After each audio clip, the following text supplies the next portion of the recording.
अभिनेता अक्षय कुमार और कटरीना कैफ भी करोड़ों की भीड़ में प्रयागराज पहुंचे और महाकुंभ में हिस्सा लिया। दोनों ने संगम में डुबकी लगाई और पूजा अर्चना की। महाकुंभ पहुंचे अक्षय कुमार श्रद्धा भक्ति में लीन नजर आए। भारी सुरक्षा इंतजामों के बीच अक्षय कुमार ने संगम में डुबकी लगाई।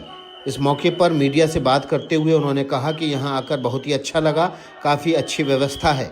उन्होंने महाकुंभ के इंतजामों को लेकर यूपी सरकार की तारीफ भी की।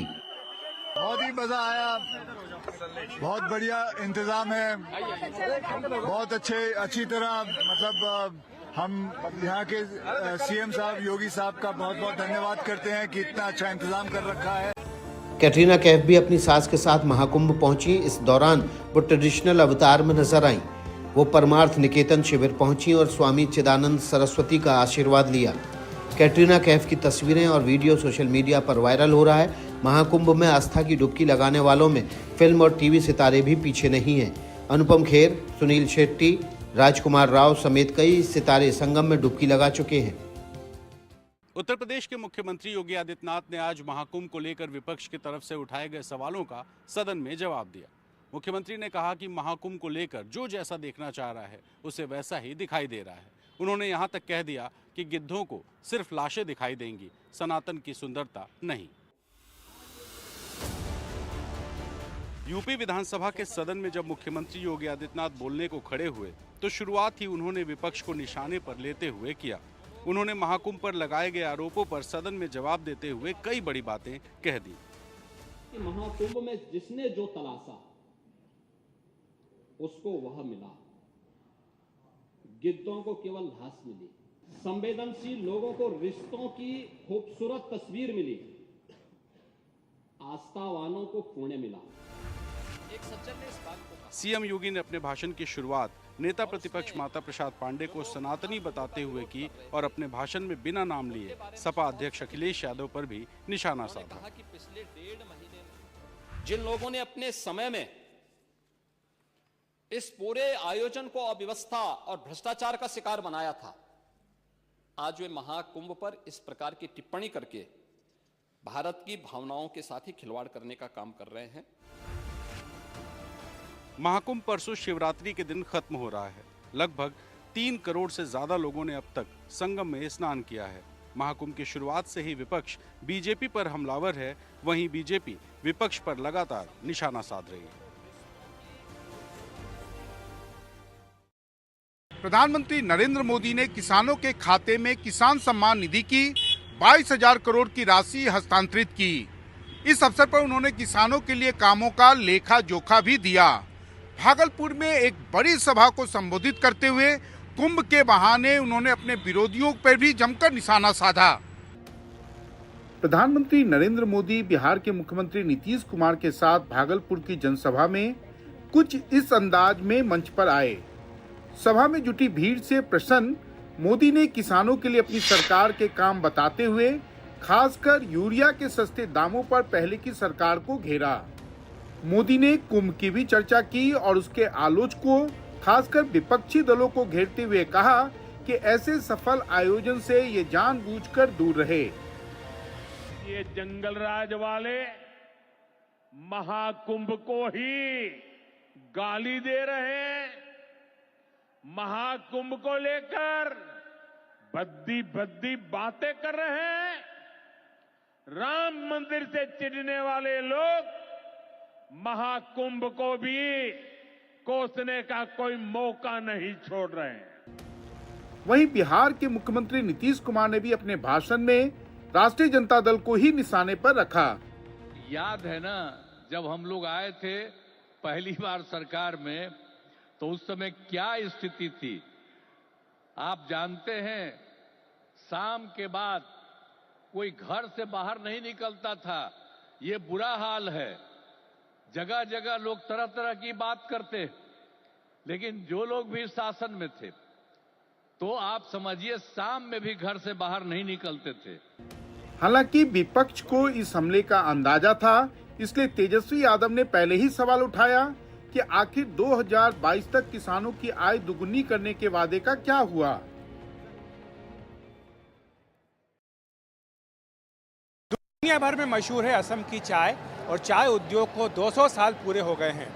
चाय बागानों में काम करने वालों का खास नृत्य है झुमोर और आज गुवाहाटी में स्टेडियम में 8,000 से ज़्यादा कलाकारों ने इस नृत्य का सामूहिक प्रदर्शन किया और इसके लिए खुद पीएम नरेंद्र मोदी मौजूद रहे।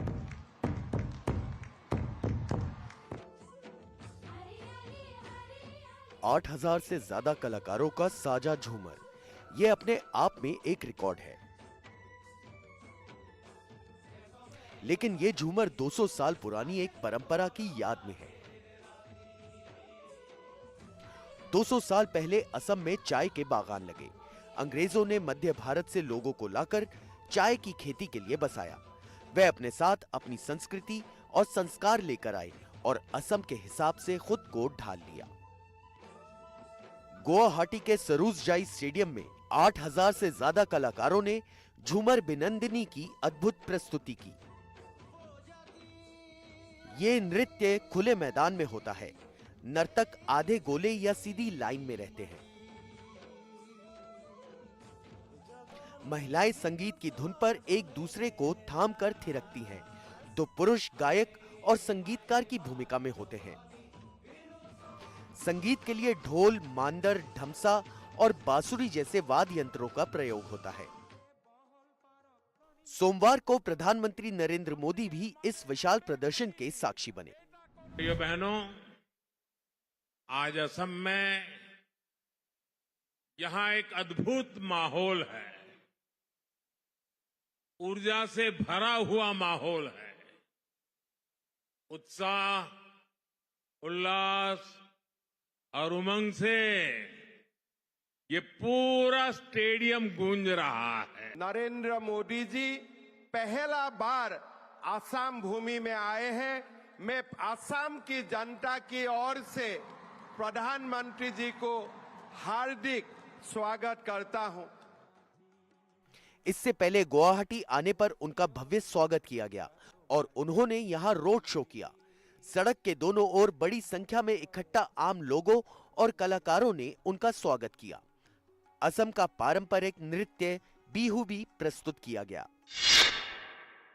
दिल्ली विधानसभा के 3 दिवसीय सत्र की शुरुआत आज विधायकों के शपथ ग्रहण के साथ शुरू हुई, लेकिन पहले ही दिन गतिरोध बना रहा। इन सब के बीच बीजेपी नेता विजेंद्र गुप्ता को स्पीकर चुना गया।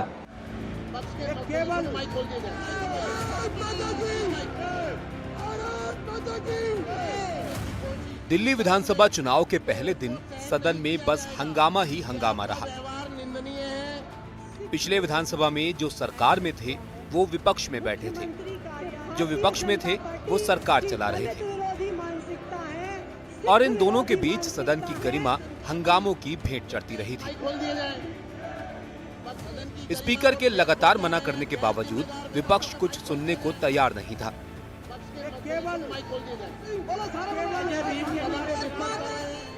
पहले दिन का हंगामा मुख्यमंत्री के दफ्तर में पीछे लगी तस्वीरों को हटाने को लेकर हुआ। दरअसल हंगामा तस्वीरों से आगे कुछ बुनियादी मुद्दों को लेकर भी हुआ, खासकर महिलाओं के खाते में 2500 रुपए जमा करने को लेकर। मुख्यमंत्री रेखा गुप्ता जी से मिलने गए और हमने उनसे कहा कि जो पहली कैबिनेट का वादा था, मोदी जी ने जो गारंटी दी थी, वो वादा तो टूट गया है, वो गारंटी झूठी साबित हो गई है। 8 मार्च को हम ये उम्मीद करते हैं कि पहली किश्त महिला सम्मान योजना की 2,500 रुपए की दिल्ली की हर महिला के खाते में जरूर आएगी। वो लोग क्या कर रहे हैं, क्या उनकी वर्किंग है, क्या विजन है, पिछले 12 साल में दिल्ली ने देखा है। हमारा ध्यान दिल्ली की जनता पे है, अपने काम पे है। अटकाने और भड़काने से आगे दिल्ली की राजनीति अब अड़ जाने और भिड़ जाने वाली दिशा में बढ़ रही है। राजस्थान विधानसभा में बीते 4 दिनों से गतिरोध जारी है। राजस्थान सरकार के मंत्री अविनाश गहलोत की इंदिरा गांधी पर टिप्पणी के बाद कांग्रेस के नेता सदन और सड़क दोनों जगह आक्रामक नजर आ रहे हैं।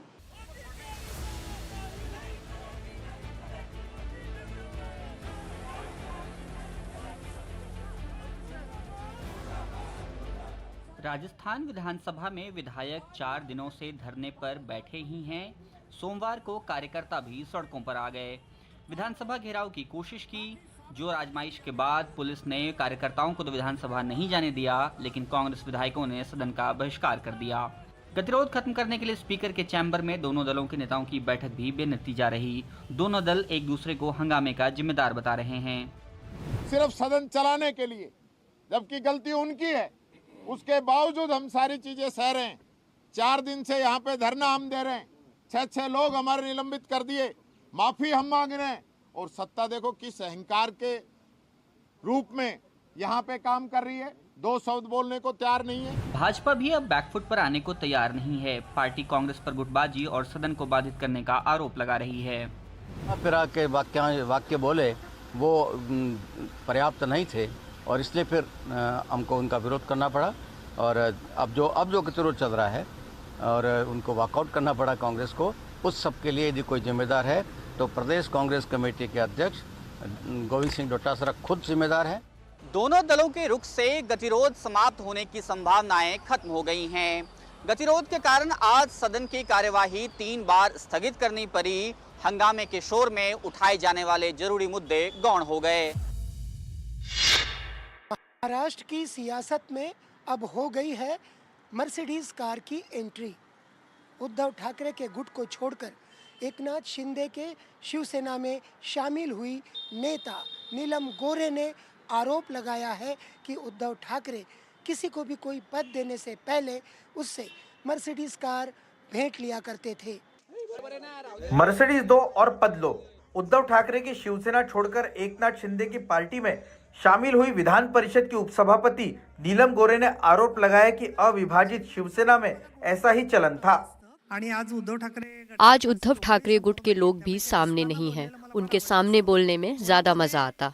नेताओं को अगर कार्यकर्ताओं का संपर्क नहीं चाहिए तो वहाँ रहने का कोई मतलब नहीं है।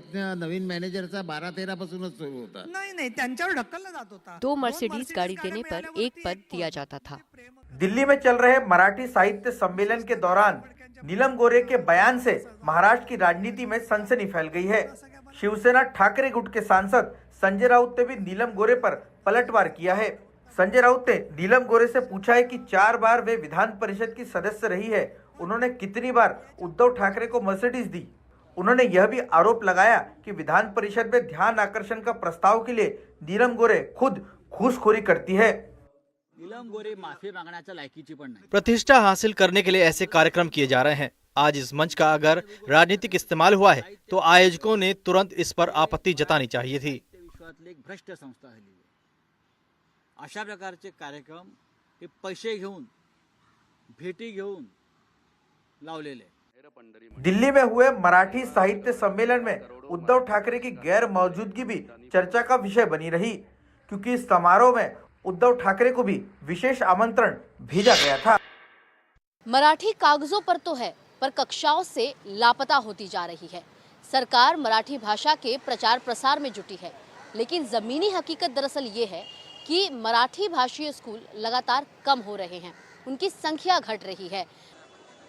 मुंबई के ये मराठी माध्यम स्कूल खतरे में हैं। कारण है छात्रों की कमी, जो अब ज्यादा आकर्षित हो रहे हैं अंग्रेजी माध्यम स्कूल की तरफ। वीरान स्कूल, खाली कक्षाएं और खामोश दीवारें मराठी भाषी स्कूलों की हालत का कड़वा सच बताती हैं। मुंबई महानगर पालिका जो यहाँ की लोकल सेल्फ गवर्नमेंट है, उसका अनुदानित शिक्षा या मराठी स्कूलें बचाने के लिए आज तक कोई सोल्यूशन या कोई उन्होंने प्लानिंग नहीं किया।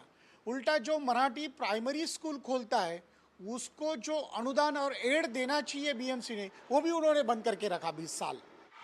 जिन माता पिता के बच्चे मराठी माध्यम स्कूल में पढ़ते हैं, उनका मानना है कि मराठी में शिक्षा से बच्चों की समझ तेजी से बढ़ती है और ये गर्व की बात है।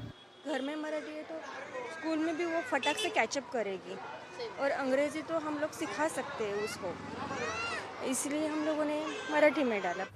बीएमसी के शिक्षा विभाग ने यूडीआईएससी को एक रिपोर्ट सौंपी है, जिसमें ये बात सामने आई है कि साल 2015 में मुंबई में 368 मराठी माध्यम स्कूल थे, जो साल 2024 में घटकर सिर्फ 262 स्कूल रह गए हैं। यानी 10 सालों में 106 मराठी माध्यम स्कूल बंद हो गए हैं। इंडियाज गॉट लेटेंट अश्लील टिप्पणी वाले मामले में आज रणवीर अलाहाबादिया और आशीष चंचलानी महाराष्ट्र साइबर मुख्यालय पहुंचे और दोनों ने मामले में अपना बयान दर्ज कराया। जो कभी बहुत शान से मीडिया में जाता था, वो अब उससे भाग रहा है। इंडियाज गॉट टैलेंट शो में अपनी अश्लील टिप्पणी के लिए आलोचना और मुकदमा झेल रहे रणवीर अलाहाबादिया और आशीष चंचलानी ने सोमवार को महाराष्ट्र साइबर सेल के सामने अपना बयान दर्ज कराया। मामले में जांच कर रही तीनों एजेंसियां रणवीर से पिछले कुछ दिनों से संपर्क करने की कोशिश कर रही थी, मगर रणवीर से संपर्क नहीं हो पा रहा था। इस केस में सुप्रीम कोर्ट पहुंचे रणवीर को अदालत ने राहत दी थी, उनकी गिरफ्तारी पर रोक लगाई और उन्हें जांच में सहयोग करने को कहा था। मामले में रणवीर और आशीष चंचलानी दोनों ने अपना बयान दर्ज करवाया है। तकरीबन 2 घंटे तक महाराष्ट्र साइबर ने दोनों का बयान दर्ज किया है। मामले में महाराष्ट्र साइबर ने 40 लोगों को पूछताछ के लिए अब तक समन भेजा है, जिनमें से अब 5 लोग अपना बयान दर्ज करा चुके हैं।